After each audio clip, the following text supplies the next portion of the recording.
네, 한국환경정책평가연구원의 이소라입니다. 네, 오늘 앞에 재사용 패키징에 관련돼서 많은 말씀들을 해주셨어요. 그래서 제가 오늘 지금 발표부터 좀 강조를 드리고 싶은 것은 재사용 패키징이 지속 가능한가, 그리고 이걸 도입하는 데 있어서 장벽은 무엇이고 어떤 부분을 좀 중점적으로 검토해 나가면 좋은가 하는 그런 관점에서 말씀을 드리도록 하겠습니다. 포장 쓰레기 문제 아시는 바와 같이 저희가 포장재 쓰레기에 관심을 갖는 이유는 이 쓰레기가 결국 자원이기 때문에 우리나라에 뿐만 아니라 전 세계에 이 자원으로서 흐름을 탄다는 문제입니다. 그래서 이 쓰레기 문제가 한번 터지기 시작하면 다시 생산업계에도 영향을 미치는 이런 부분이 있습니다. 최근에 골판지가 금판지로 바뀌었다는 말이 있을 정도로 이 자원의 흐름에 막힘이 생기거나 문제가 생기면 우리 포장재에 대한 어떤 여러 가지 정책을 다시 한번 검토해야 될 시기가 왔다, 이런 생각이 들고요. 또 하나는 이제 코로나 관련된 문제 계속 말씀을 들으셨습니다. 작년보다 올해 들어서 거의 20% 정도 더 증가를 해서 배달 음식도 문제고 여러 가지 일회용 컵 이런 것들이 지속적으로 문제를 갖고 있습니다. 제가 지금 근무하는 곳이 환경부 바로 가까이에 있는 세종이기 때문에 환경부에서 이 코로나로 인한 포장재 쓰레기 때문에 이게 한숨을 많이 쉬시는데 그게 저희 사무실까지 들려올 정도로 이렇게 많은 고심을 하고 계세요. 그래서 이런 부분에 대한 어떤 여러 가지 대책이 또 하나의 재사용 패키징이 하나의 장점, 또 이런 것으로 생각해 볼 수 있을 것으로 생각이 됩니다. 앞에서 되게 많은 말씀해 주셨어요. 그래서 유럽 같은 경우도 아까 그 동영상으로 시청하신 RPA가 있었잖아요. 그래서 유럽도 리유저블 패키징 유럽이라고 해서 RP라고 해서 재사용 가능한 포장 용기의 풀링 같은 시스템하고 그다음에 이런 운송 포장 시스템을 식품 분야 쪽으로 활발하게 하기 시작했고요. 그리고 독일 같은 경우는 이제 포장재가 완전히 재사용 가능하고 재사용 비용이 저렴하도록 이런 비용적인 부분까지 같이 논의를 하고 있습니다. 영국은 2022년 4월부터 플라스틱 포장재를 시행할 예정인데 재생 가능한 물질이 30% 이하인 경우에는 약 200 톤당 200파운드, 30만 원 정도의 부가금이 들어가거든요. 그러니까 이러한 부가금이 들어감으로써 재사용 가능한 물질을 넣거나 아니면 재활용 가능한 물질, 재생 가능한 물질을 혼합하거나 아니면 재생 가능한 리유저블을 사용하거나 둘 중에 하나의 방법으로밖에 되지 않는다, 이런 말씀을 드리고요. 그리고 일부 어떤 소매 업체 같은 경우는 2021년부터 일회용 제품이 또 일부 판매 금지가 됩니다. 이런 현황에 따라서 앞으로 재사용 가능 표기, 이러한 표기제도 시작이 될 것으로 생각이 됩니다.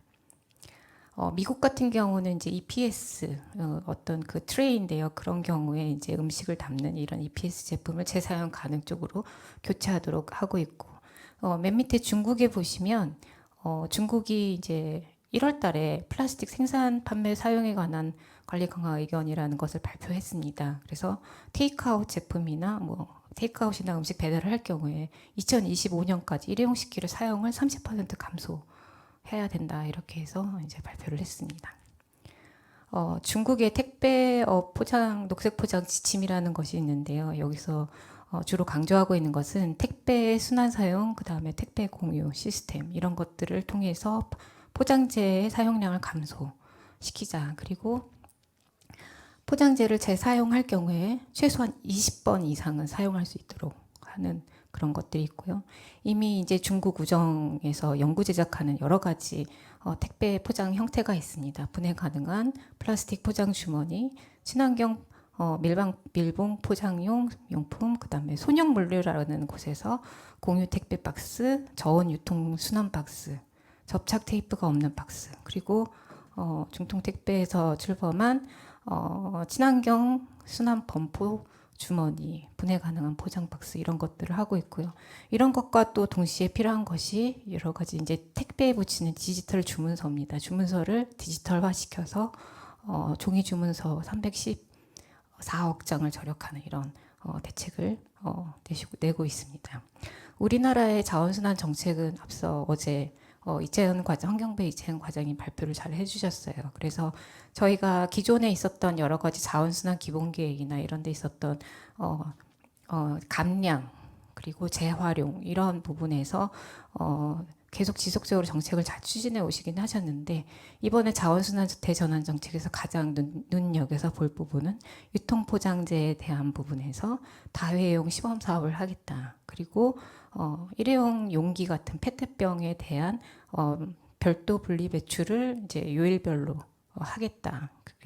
그러니까 지저분하고 오염된 어떤 재활용품과 섞이지 않도록 깨끗한 포장 용기를 회수해서 고품질 재활용하겠다 이런 부분들이 되게 이제 조만간 이제 그 시행이 되면서 우리나라의 어떤 이런 포장재의 재사용과 재활용 시스템에 큰 변화를 보일 것으로 생각이 됩니다. 외국에서 앞서 많이 말씀하셨습니다. 뭐 리컵 같은 것도 나왔고 고우박스라는 것은 이제 테이크아웃 할 때 그 도시락 통을 이제 사용하는 시스템입니다. 텀블링 같은 경우는 뭐 이거를 기존의 업체에서 만드는 것이 아니라 기존에 갖고 있는 텀블러를 이제 공유해서 활용하는 이런 것들도 있고요. 리컵이나 테라사이클은 뭐 아시는 바와 같고 디스패치 고츠라도 똑같은 테이크아웃 재사용 포장 용기고요.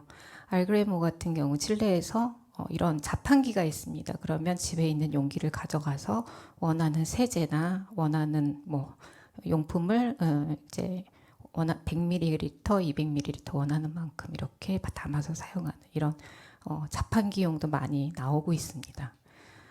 포장재 없는 그런 것들도 최근에 많이 나오고 있고요. 오른쪽에 보시는 것은 플라스틱 없을 지도입니다. 이름이 이런 지도를 보고 소비자들이 찾아가는 겁니다. 아, 여기 이 매장에 가면 포장을 제공하지 않는구나. 그래서 이름 자체가 플라스틱 없을 지도. 또 오른쪽에 있는 것은 플라스틱이 없는 어떤 플라스틱 컵을 제공하지 않는 플라스틱 없다방. 이런 지도를 가지고 어떤 이제 소비자들이 친환경 활동을 할 수 있도록 하는 이런 것들도 그런 환경 단체를 중심으로 활성화가 되고 있습니다. 지금까지는 용기 포장재에 대해서 말씀을 드렸고 유통 포장재는 뭐 보시는 바와 같이 전 세계적으로 재사용에 관련된 또는 친환경 유통 포장재에 관련된 것들이 많은 사례가 있습니다. 뭐 앞서 계속 뭐 나왔던 것들이 쭉 있었기 때문에 여기서는 뭐 저희가 이제 2018년도에 환경부에 이제 정책을 제안하고 했었을 때 저희가 가장 먼저 좀 롤 모델로 생각했던 것이 스위닝 거우의 저 플라스틱을 활용한 저런 재사용 택배 공유 시스템 같은 것이었고요. 뭐 그 이후에 환경부하고 또 여러 연구에서 이런 리픽 시스템이라든지 밀키트, 루프 플랫폼 이런 것들이 19년도, 20년도에 상당히 많이 활성화된 것으로 보여집니다. 우리나라에서도 기존에 이제 업체에서 개별적으로 하고 있었던 여러 가지 유통포장재 재사용뿐만 아니라 이렇게 이제 작년과 올해에 걸쳐서 이런 재사용 순환택배 환경부에서 했던 이런 현장 적용성 평가까지 최근에 있어서 재사용 유통포장재의 어떤 도입에 관련된 이런 것들이 상당히 급물살을 타고 빨리빨리 진행이 되고 있는 것 같습니다. B2B에 관련돼서도 앞서 이제 말씀을 많이 해주셔서 이런 부분들이 이제 실제로 포장재를 줄여 나가는 것 이런 것들도 B2B 영역에서 상당히 많이 진행이 되고 있고요. 여기서 아까 그 동영상에서 나왔던 RPA 업체에서는 이런 기업들의 컨설팅을 해줌으로써 기업이 이렇게 B2B 쪽으로 많이 이렇게 재포장 시스템, 유통포장재 재사용 시스템을 할 수 있도록 도움을 주고 있습니다. 우리나라 소비자들, 국민들이 조금 최근에 의식이 많이 바뀌었습니다. 포장재 재사용은 아직 좀 그렇지만 포장재 부속품, 특히 아이스팩의 재사용에 대해서 국민들의 의식이 많이 바뀌었습니다. 그래서 종량제 봉투를 나눠준다든지 에코 가방을 나눠준다든지 해서 이런 아이스팩을 좀 재사용해 봅시다 하는 움직임들이 우리 세종까지도 많이 동네에서도 많이 하고 있고요. 또 하나는 완충제입니다. 뽁뽁이 같은 이런 완충제 에어캡을 제로화하는 사업은 사실은 포장재 중에서도 이런 완충제에 대한 부분이 이제 상당히 많은데 일단 신세계에서는 이런 것들을 없애기 위해서 에코박스를 도입한다든지 하는 이런 것들과 그다음에 B2B에서 여기 LG전자에서 하는 포장재 재사용 이런 시범 사업들도 최근에 많이 있었습니다. 제가 이제 그 해외에서 SCI 논문에서 좀 몇 가지 논문을 찾아서 재사용 패키징, 그러니까 포장재를 재사용하는 것이 정말 경제적인가, 환경적으로 좋은가 이런 것들을 좀 찾아봤습니다. 기존에 있는 자료에서 보니까 플라스틱 포장 중에서 한 20%는 재사용 가능 시스템으로 대체할 수 있을 것 같다. 기존의 포장재를 재활용뿐만 아니라 재사용으로 또 돌릴 수 있는 부분 영역이 한 20%는 되는 것 같다라는 연구 결과도 있고요.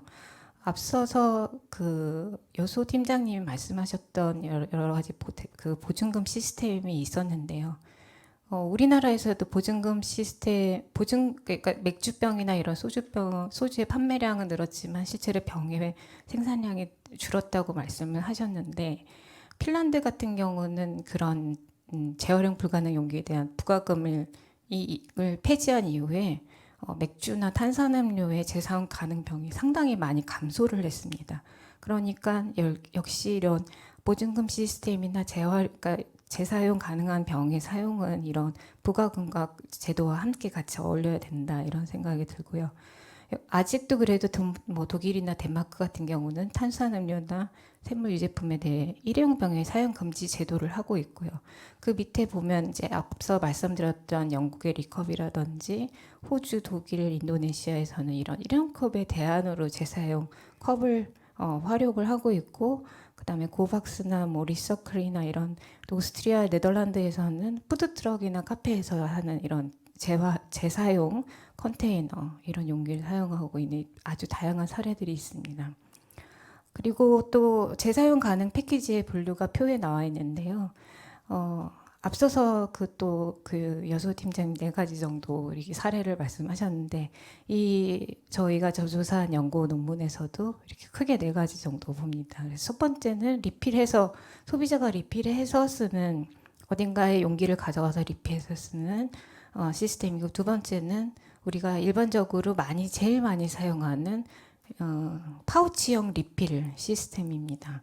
그 세 번째가 실제로 그 용기를 사용하고 반환하는 방식으로 하는 것이고, 그 다음에 네 번째가 운송 포장에 사용되는 것인데요. 실제로 일본 같은 경우는 두 번째 사례의 리필 파우치 같은 경우가 상당히 이제 많이 보급이 되다 보니까 전체 파우치 어떤 그 카오라는 회사의 제품의 98% 이상이 98% 정도가 이 시장을 점유할 정도로 리필 제품이 많이 확산되었고요. 세 번째, 네 번째 같은 경우는 실제로 역물류가 많이 필요한 상황입니다. 그래서 이런 역물류 시스템 때문에 시스템 전체에 대한 어떤 변화가 필요한 상황입니다. 그러면 재사용 가능 패키징은 경제적인가? 라는 연구 논문의 몇 가지 사례를 봤더니, 일회용 용기는 저용량일수록 일회용 용기는 저용량일수록 경제적이고, 재사용 용기는 대용량일수록 경제적이다. 모든 것에 대해서 이거를 다 적용할 수 없지만 이 연구 논문에서는 여러 가지 사례를 가지고 이렇게 분석을 했습니다. 그 중에서 스틸 드럼의 경우를 보니까 재사용을 사용한 경우가 일회용보다 3-4배 정도 더 경제적이었다. 또 그런데 그렇지 않은 경우도 있었습니다. 지역 케이터링 서비스에서 재사용 가능 포장 시스템을 보니까 환경적으로는 우수했지만 아무래도 리터너블을 하다 보니까 비용적인 부분에서 약간 증가한 부분, 그러니까 1kg 배송 건수당 77원 정도의 비용은 좀 증가한 것이 있었다. 이런 사례가 있었습니다. 환경적인 영향을 여기 표에 제가 정리를 해봤습니다. 그래서 B2B, 그다음에 B2B, B2C, 그다음 B2C 관련된 것들이 있는데요. B2B에서는 상당히 대부분이 에너지 사용량이나 폐기물 감소 사용량, 그리고 온실가스 감소 사용량에 대한 여러 가지 사례에서 많은 감소 사례를 볼 수가 있었고요. 그 다음에 B2B와 B2C에서는 일부 이제 그 온난화, 지구 온난화, CO2에 관련된 감소, 부역 양호, 폐기물 감소까지 있었습니다. B2C가 사실은 조금 더 이렇게 어떤 정량적인 환경적인 효과를 나타내는 설명이 좀 부족하긴 하지만 일부 연구에서는 일회용봉보다 온실가스 배출량이 적다라는 연구 결과가 있었습니다. 그래서 이런 경우를 봤을 때 우리가 그 B2B, B2C에서 특별히 크게 파손이 우려가 낮은 제품과 파손 우려가 높은 제품, 그리고 신선 제품별로 이런 재활용과 재사용을 충분히 할 수 있는 여러 가지 사례를 좀 정리를 했고요. 아마 이 자료가 그 나중에 포장학회를 통해서 좀 공개가 될 예정이니 한번 참고로 봐주시면 될 것 같습니다. 그래서 재사용 패키징을 도입하는데 장벽을 보면은 결국에는 그냥 재사용을 하겠다고 하면 실제로 그냥 어떤 물류, 단순한 물류 하나의 어떤 시스템을 도입하는 게 아니라 비즈니스 전체가 바뀌어야 된다는 부분입니다. 그래서 단방향의 비즈니스의 모델을 순환형으로 바꿔야 되는 이런 부분이 필요하고 여기에 얽혀 있는 여러 가지 비즈니스 업체들 간의 커뮤니케이션 전략이 반드시 필요하다는 겁니다. 두 번째는 소비자들에게 어떤 재사용 포장에 대한 부분들을 이해시키기 위해서는 식품이나 화장품 같은 거를 담았을 때 안전한가, 품질은 변화가 없는가 이런 것들에 대한 설명이 꼭 필요할 것으로 보여지는데 과거 연구의 일부 결과를 보게 되면 플라스틱 병을 재사용한다고 해서 그 병 자체의 화학적, 물리적인 표면의 특성은 세척하면서 크게 바뀌지는 않는다. 그래서 재사용은 이런 어떤 병의 표면적인 어떤 그런 물성을 나쁘게 하지는 않지만 일부 용기에서는 약간의 영향을 받는 부분이 있고 그 다음에 재사용 병을 사용했을 때 소비자가 다른 원래 담겨져 있던 제품과 다른 것들을 담아서 사용할 수도 있고 그걸 사용하다 다시 반납할 수도 있거든요. 유리병에 내 마음대로 무슨 세제를 담았다가 그걸 반납할 수도 있습니다. 그래서 이런 향이 강한 내용물이나 소비자의 부적정을 사용을 해서 리턴업을 됐을 때 그게 일부 제품에서 약간 향이 남아서 안 좋은 영향을 미치는 경우도 있다고 합니다. 이런 것들은 해썹 같은 관리 시스템을 통해서 잘 관리를 해야 될 것으로 보여지고요. 그 다음에 소비자 수용성 부분은 재정적인 인센티브와 편의성이 둘 다 확보가 돼야 된다. 이런 부분이 있습니다. 예전에는 재사용을 사용하는 여러 가지 소비자들에게 친환경 의식이 있으니까 조금만 돈 내고 하세요라는 것이 있는데 이게 일부 소비자에게는 먹히지만 확산, 대중화에는 어렵다. 그리고 편의성은 이런 재사용을 이용함으로써 운반, 편의성, 포장의 반납 이런 것들이 잘 돼야 된다. 이런 부분을 말씀드리고 싶습니다. 재사용 리필 시스템에서 이런 식품 안전 윤리 규정 해썹에 관련된 부분이 있는데요. 실제로 여기 나와 있는 이런 시스템의 사례를 보게 되면은 결국에는 전문 업체가 생산자가 완전히 밀봉을 하고 이 유통업체는 이걸 건드리면 안 됩니다. 그리고 이거를 미화라는 곳에서 재조립함으로써 이런 유통업체에서는 이런 것들에 대한 어떤 책임을 지지 않고 전문 업체가 책임지고 그다음에 컨설팅을 함으로써 이런 부담을 줄일 수 있다. 이런 말씀을 드리고 싶습니다. 그래서 마지막으로 드리고 싶은 말씀은 재사용 가능 패키징에서는 아무래도 그 B2B 공급망이 가장 더 일반적이긴 하지만 B2C 시장에서는 공공이나 정책이 잘 어떤 지원을 해주면 이것도 확산이 가능하다. 특히 뭐 경제적인 지원뿐만 아니라 시범 사업 그리고 일회용 포장에 대한 어떤 여러 가지 부가금을 주게 되면 재사용 시스템으로 전환은 가능하다. 그리고 두 번째는 환경적인 경제적인 영향을 모두 분석할 필요가 있는데 역시 이 운송거리에 대한 반환율, 그 다음에 재사용 패키징의 분류, 청소 유지 보수 이런 것들이 가장 중요한 요인이다. 그리고 반환율은 이런 예치금이나 수수료에 따라 또는 고객의 영향에 따라 영향을 받을 수 있기 때문에 이런 부분을 잘 모니터링할 필요가 있고요. 이런 RFID 같은 태깅을 하게 되면 유통 비용의 절감뿐만 아니라 재고에 대한 모니터링도 할 수 있기 때문에 이런 여러 가지 관점에서 이 재사용을 함으로써 재사용 시스템을 도입함으로써 이점도 있다는 말씀을 드리고 싶습니다. 그리고 환경적인 영향에 대한 부분이 있는데요.